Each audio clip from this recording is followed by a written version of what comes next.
Bonjour Jonathan, comment vas-tu? Bah écoute, ça va super. Et toi, coach? Très bien, très très bien. C'est vraiment un plaisir de t'avoir aujourd'hui avec nous. Bienvenue pour cette petit échange. On va pouvoir échanger pendant quelques minutes, toi et moi, sur divers sujets. Mais avant toute chose, on va commencer cette petite interview par 3 questions tac au tac. Je vais te demander de répondre sans réfléchir. Tu vas répondre avec ton cœur, d'accord? Tu ne Allez, connais pas les questions. Donc c'est parti. Alors, première question, celle-là, elle est assez simple. Choisis ton chiffre préféré, 7 7. ou 15? 7. Je vais te le 7. dire avant même que tu me poses la question.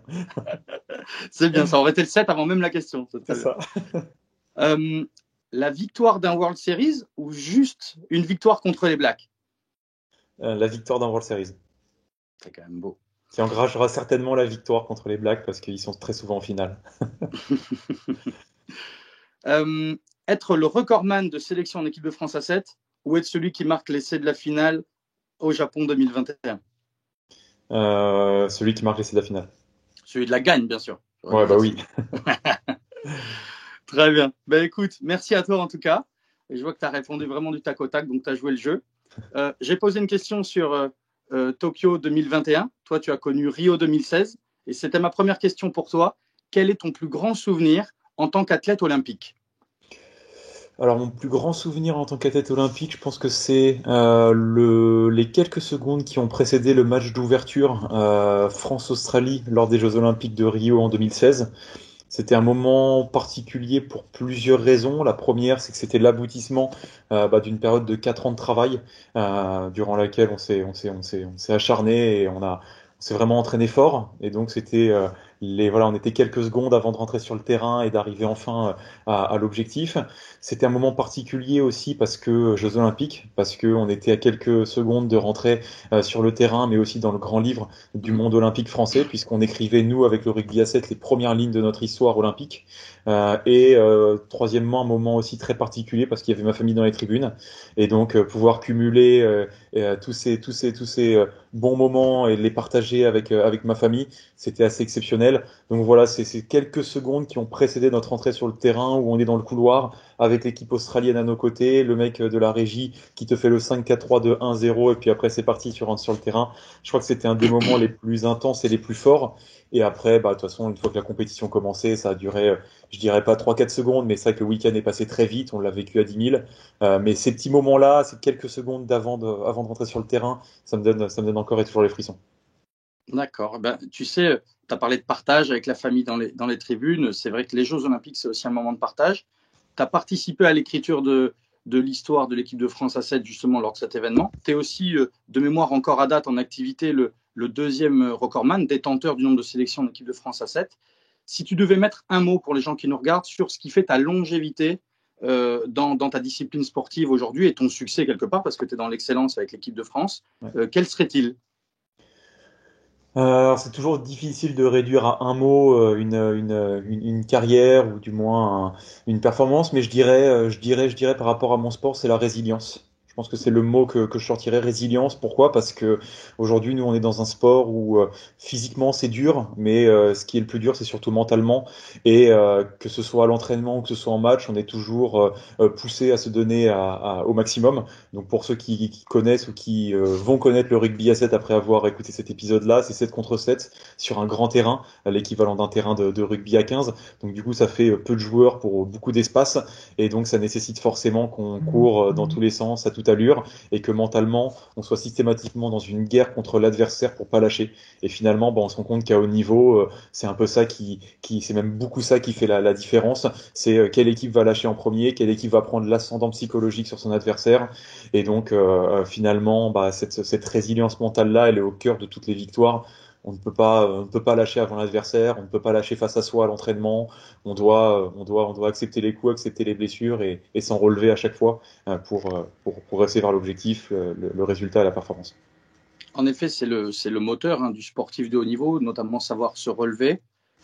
Tu as peut-être connu dans ta carrière des périodes difficiles, que ce soit une blessure ou peut-être gérer une activité professionnelle en même temps que ton activité sportive, tout en maintenant bien sûr un niveau très élevé. comment tu t'es relevé, par exemple, d'une période difficile ou peut-être d'un match qui t'a marqué en particulier, d'une grosse déception, pour ceux qui nous Ouais. écoutent aussi, savoir quel levier tu as utilisé pour te remettre tout simplement en selle. Alors des déceptions, il y en a assez souvent hein, dans le sport de haut niveau. Je suis assez exigeant avec moi-même, donc ça en génère assez régulièrement. Mais c'est vrai qu'il y en a l'une d'entre elles qui est restée pour moi un peu plus, qui est un peu plus marquante. C'était il y a quelques années lors d'un tournoi à Dubaï. Je m'étais fait les ligaments latéraux internes du genou, donc je m'étais rompu les ligaments latéraux internes du genou. C'est vrai que pour moi c'était assez traumatisant parce que c'était le premier tournoi. Habituellement, Dubaï est le premier tournoi de notre championnat mondial. Donc voilà, on se lance sur une nouvelle saison et là, moi, elle s'arrête subitement avec une rupture des ligaments qui finalement m'a pris quelques mois avant d'en revenir. Mais c'est vrai que l'un des éléments clés qui m'a permis de vite switcher, c'était déjà de comprendre ce qui se passait, d'accepter ce qui se passait. Et ça s'est fait très rapidement, c'est-à-dire que je me suis rompu les ligaments, je suis allé dans le vestiaire. Émotionnellement, je me suis un peu lâché. Et puis après, je me suis très vite posé la question, mais finalement, comment je vais saisir cette opportunité de tout ce temps qui va m'être disponible. Comment je vais rebondir et comment je vais profiter de ce temps disponible. Bien sûr, sans ma jambe gauche, mais comment je vais en profiter pour revenir encore meilleur. Et donc là, en fait, en prenant cette hauteur-là, je me suis rendu compte que je pouvais faire du renforcement des mains, je pouvais faire renforcement poignet, renforcement avant-bras, qui est au cœur de mon jeu, puisque quand je dois aller, moi, récupérer les ballons dans l'aérien, récupérer les ballons en l'air, on me demande d'avoir de la dextérité et de la force sur ces membres-là. Et donc, c'était important pour moi de les travailler et de prendre finalement de l'avance sur ce que j'ai pas forcément l'habitude de travailler au quotidien. Donc, du coup, c'était vraiment ça l'opportunité, c'est travailler mes aptitudes individuelles, ce que j'ai peut-être pas le temps de travailler au quotidien pendant cette période où finalement le collectif continue de grandir. Mais voilà, c'était grandir de mon côté, grandir et développer mes aptitudes. C'était la vision et l'objectif que je m'étais donné.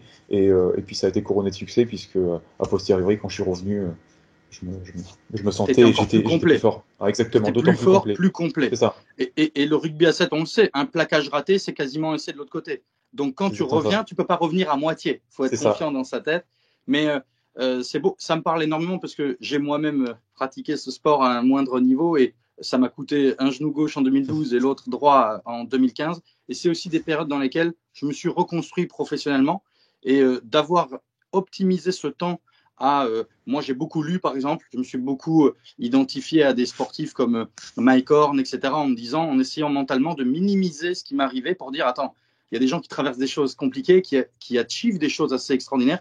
Tu dois continuer pour te construire. Et c'est étonnamment ce que tu as fait aussi. Tu es revenu plus fort de cette blessure, même C'est ça. en tant qu'homme au complet, en tant qu'athlète complet. Ouais, c'est Et ça.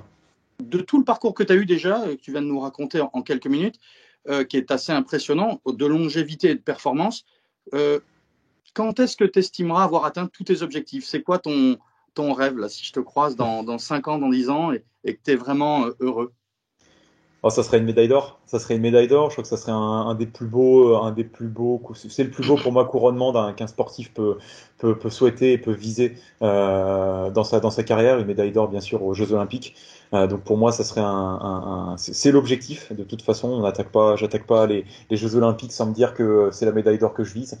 Mais l'obtenir est encore un autre, voilà, c'est encore une autre paire de manches. Mais c'est pour moi l'objectif ultime que d'obtenir une médaille d'or sur les Jeux Olympiques de Tokyo en 2021 ou à Paris en 2024.